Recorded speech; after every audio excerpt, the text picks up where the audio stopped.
राधे राधे आप सभी को। मेरे कान्हा जी देखो बेटा, हमारे कान्हा जी का श्रृंगार हो गया है। आप सभी को राधे राधे। श्री हरिदास जी, आप लोग कैसे? आई होप आप लोग बहुत अच्छे होंगे। आज मैं अपने कान्हा की एक घटना बताती हूँ।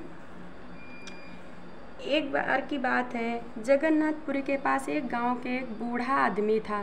जगन्नाथपुरी के पास में एक गांव जो था, उसमें एक बूढ़ा आदमी और उसकी बेटी थी और उसके 2 बेटे थे। बेटे बड़े ताकतवर थे। अगर ऐसे समझो जैसे क्षेत्र के गुंडे हों, मवाली हों, क्षेत्र के गुंडे मवाली जैसे नहीं होते, वैसा ही हो।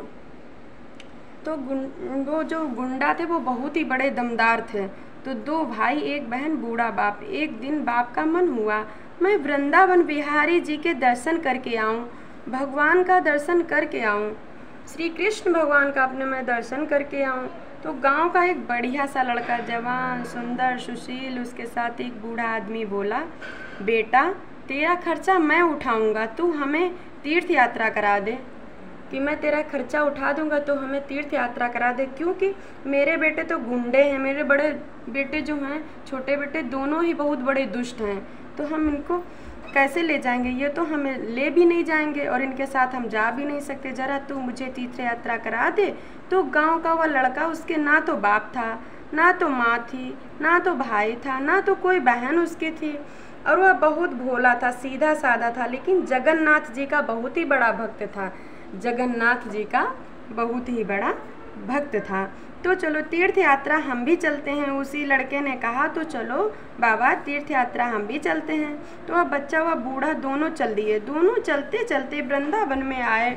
उसे बच्चे ने उस बूढ़े की खूब सेवा की, समय से खाना, समय से पिलाना, समय से सारे काम करना, उसके कपड़े धोना और उसकी लंगोटी तक वो धुलता था, सारी सेवाएं करता था, सब कुछ पूजा पाठ में सहयोग करता था। जो भी बूढ़ा हुआ करता था उसके साथ सारा सहयोग वह लड़का करता था। एक दिन क्या हुआ, साक्षी गोपाल जी के मंदिर में वह बूढ़ा दर्शन करने गया। कहा कि चलो आज मैं खुद अकेले जाके भगवान का दर्शन कर लेता हूँ। तो उससे कहा लड़के से, तुम यहाँ बैठो, मैं दर्शन। तो लड़के ने कहा मैं भी दर्शन करने चलूँगा। तो कहा चलो अच्छा। तो श्री कृष्ण भगवान जी के दर्शन करने दोनों गए और दर्शन करके दोनों कृपड़ की तरफ, मंदिर के बाहर जो प्रगड़ में होता है वहाँ बैठ गए। वह बच्चा उसके पाँव में तेल लगाने लगा कि कहा बाबा थक गए होंगे। उसने जूते पहनाए। वह बूढ़ा बहुत खुश हुआ कि देखो कितना अच्छा बच्चा है, कितना सुंदर, कितना सुशील और कितना मतलब धैर्यवान, कितना ही सीधा साधा है। देखो हमारे जूते भी इसने पहनाए, कितना काम करता है, कितनी हमारी सेवा करता है। वह बहुत खुश हुआ और उसने कह दिया साक्षी गोपाल जी के मंदिर में, सुन, उसने कहा सुन बेटा, अपनी सेवा से मेरा दिल जीत लिया तूने अपनी सेवा से मेरा दिल जीत लिया। मैं तेरी जो हमारे एक बेटी है, मैं तेरा विवाह अपनी बेटी के साथ कर दूंगा। तू चल, मैं अपनी बेटी के साथ तेरा विवाह कर दूंगा। तो उसके साथ दोनों चल दिए। वहाँ सारे देव देवता जितने भी थे वृंदावन में, बांके बिहारी जी का मंदिर, जहाँ जहाँ भी ये प्रेमला मंदिर, सब जगह उन्होंने दर्शन किया। फिर उसके बाद दोनों घर को चल दिए। लेकिन उसने कुछ नहीं कहा। उसने ये भी, जब उन्होंने विवाह की बात की तो उसने कुछ भी नहीं कहा। तो दोनों घर को लौटे। वो चलते चलते फिर दोनों घर को लौटे। तो दूसरे दिन बच्चे ने कहा, बाबा आपने कहा था कि मैं अपनी बेटी का विवाह तुम्हारे साथ करूँगा, तो करो। तो बूढ़ा आदमी कहने लगा, मैंने नहीं कहा। अच्छा, उससे अपनी बेटी का डर लगा कि मैं अगर कह दूंगा तो मेरे बेटे कहीं कुछ कर ना बैठे हो, फिर मेरे बेटे जो हैं बड़ी दुष्ट हैं, बहुत ही बदतमीज के हैं। तो कहने लगा, नहीं आपने कहा था बाबा। तो उसने कहा, नहीं मैंने नहीं कहा था। तो बाबा ने सोचा, हमने कहा तो था, लेकिन चलो हम मना कर देते हैं, क्योंकि मेरे बेटे जो हैं वो अच्छे नहीं है ना, कहीं वो कुछ कहने ना लगे या कहीं मारने ना लगे। तो वह लड़के ने सोचा कि अब ये बाबा झूठ क्यों बोला, इसने कहा था तब भी इसने झूठ बोला समाज के सामने, ये झूठ क्यों बोला। तो सरपंच लोगों को बुलाया। तो सरपंच बोले, भाई क्या बात है, क्या मामला है। तो वह लड़का बोला, इन्होंने वृंदावन में कहा था कि मैं अपनी बेटी के साथ तेरा विवाह करूंगा और अब ये झूठ बोल रहे हैं। तो बाबा बोले, नहीं मैंने कहा ही नहीं। तो सरपंच बोले, अगर कहा नहीं तो ये कैसे कह रहा है। कहा नहीं, सच में मैंने नहीं कहा, लेकिन वो बहुत सीधा था बेचारा।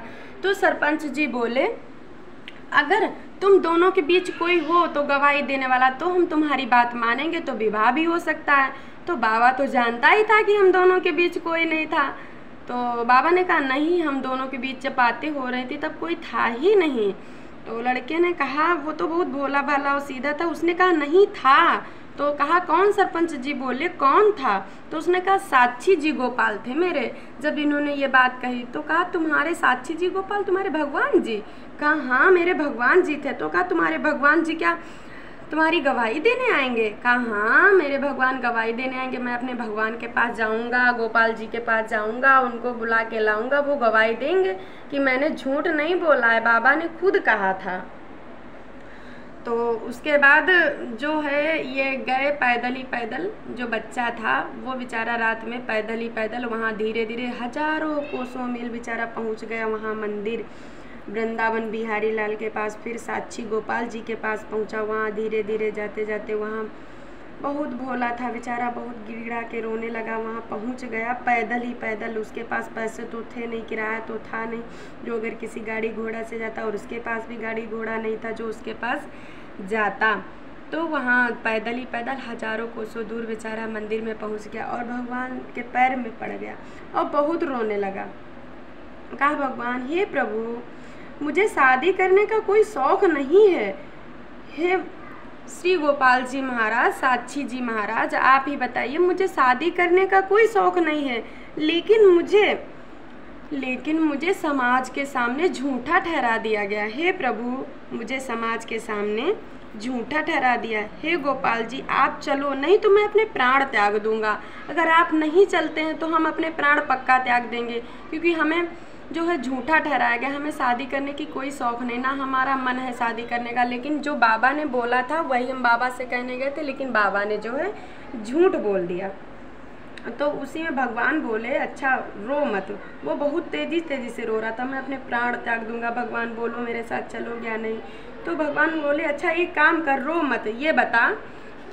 उसने कहा रो मत, ये बता हमको ले कैसे चलेगा, तू मुझे लेके कैसे जाएगा वहाँ तक? तो बोला प्रभु चलना तो पैदल ही पड़ेगा। तो भगवान बोले क्या हमें पैदल ही चलना पड़ेगा? उसने कहा हाँ प्रभु चलना तो पैदल ही पड़ेगा, क्योंकि मेरे पास तो कुछ गाड़ी ना तो घोड़ा और ना इतने पैसे जो तुम्हें हम किराए से कहीं लेके जाएं। तो उसने कहा मैं वृंदावन का ठाकुर हूँ, समझ लो। तो उसने कहा आप वृंदावन के ठाकुर हो तो मैं क्या करूँ, लेकिन चलना तो पैदल ही पड़ेगा। तो भगवान ने कहा मैं खाता बहुत हूँ। भगवान ने कहा मैं वृंदावन का ठाकुर हूँ लेकिन मैं खाता बहुत हूँ। तो उसने कहा चलो ठीक है, आज आप मेरे साथ नहीं चलो, मैं कहीं कुछ काम करता हूँ, मैं खूब पैसे कमा लेता हूँ, तब हम तुमको अपने साथ लेके चलूँगा कि रास्ते में तुमको कुछ खिला सकूँ। भगवान बोले ठीक है फिर हमको लेके। जब उसने 3-4 दिन का खूब कमा लिया, भगवान के लिए पैसे इकट्ठे कर लिए कि हम भगवान को रास्ते में खिलाएंगे, तो आया भगवान के पास, भगवान चलो। तो कहले मेरे खाने पीने का इंतज़ाम कर लिया? कहा हाँ तुम्हारे खाने पीने का हमने सारा। तो कहा किसी चीज़ की कमी नहीं होनी चाहिए मेरे लिए। तो कहा ठीक है। तो भगवान चलने ले। भगवान बोले जब मैं चलूँ तुम्हारे साथ तो पीछे मुड़ के मत देखना, नहीं तो मैं वहीं रुक जाऊँगा।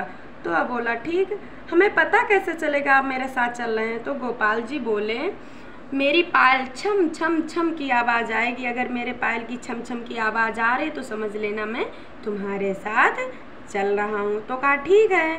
वो चलने लगा, कहीं टमाटर काट के पीछे से दे रहा, लो कान्हा जी टमाटर खा लो, कहीं कुछ काट के दे रहा, कहीं कुछ, मतलब खाते पिलाते कान्हा जी को वहाँ लेके आ रहा था। तो रास्ते में धूल बहुत पड़ी थी, अरे बालू जिसमें पैर फंस रहे थे कान्हा जी के। अब वहाँ जो पैर फंस रहे थे तो पायल की आवाज़ तो आ नहीं रही, तो पायल की आवाज़ कैसे आएगी, पैर वहाँ पे धंसने लगे। जब पायल की आवाज़ नहीं आई तो उसने सोचा कि अरे गोपाल जी आ नहीं रहे, क्या कहीं रुक गए हैं? तो उसने मुड़ के देखा भगवान वहीं खड़े हैं। तो कहा भगवान आप वहीं खड़े हो गए हैं और आप चल क्यों नहीं रहे? अरे तुमने मुझे पीछे मुड़ के क्यों देखा बताइए? तो कहा आप चल नहीं रहे थे, आपकी पायल की आवाज़ नहीं आ रही थी। तो भगवान बोले अब मैं नहीं जाऊंगा, अब मैं यहीं पे खड़ा रहूँगा। तो उन्होंने कहा ठीक है आप यहीं पे खड़े रहिए। तो कहा आप सरपंच को और सारे जितने लोग हैं सबको बुला के आप लाइए यहीं पे। तो उन्होंने कहा ठीक है। वो आ जाएंगे? कहा हाँ आ जाएंगे। तो सारे गांव वाले जितने भी समाज में वहाँ पे लोग थे सबको वहाँ पे बुलाया। तो भगवान ने गवाही दी भगवान ने गवाही भी दी साक्षी महाराज जी ने, कहा कि हाँ ये बूढ़े बाबा ने बोला था। और फिर मेन बात फिर उसने कहा हमको यहाँ पे शादी करने की कोई शौक़ नहीं थी बाबा, आपने जो झूठ बोला वही हमको बहुत बुरा लगा। तो भगवान ने गवाही दी। देखो पहले भक्त के लिए भगवान कैसे गवाही देने आए। समझ लो कहीं झूठ नहीं बोलना चाहिए। क्या वहाँ अगर हम दोनों के बीच क्या भगवान नहीं देखता? अगर हम किसी को बुरा कहते क्या भगवान हमें देखता नहीं है? लोग सोचते हैं कि नहीं हम इसको गलत करें कोई देखता नहीं, लेकिन नहीं, ऊपर हमारे कान्हा जी, तभी से इनका नाम साक्षी पड़ गया। वहीं जहाँ पे अभी भी धूल, जहाँ पे बालू है, वहाँ पे साक्षी महाराज जी का मंदिर जगन्नाथपुरी के इधर ही बना है। अगर आपको मेरे लड्डू गोपाल की सत्य घटना ये अच्छी लगी हो तो कृपया आप सब्सक्राइब कीजिए। राधे राधे, जय हरिदास, श्री कृष्ण भगवान की जय, कान्हा जी, मेरे लड्डू गोपाल जी, राधे राधे।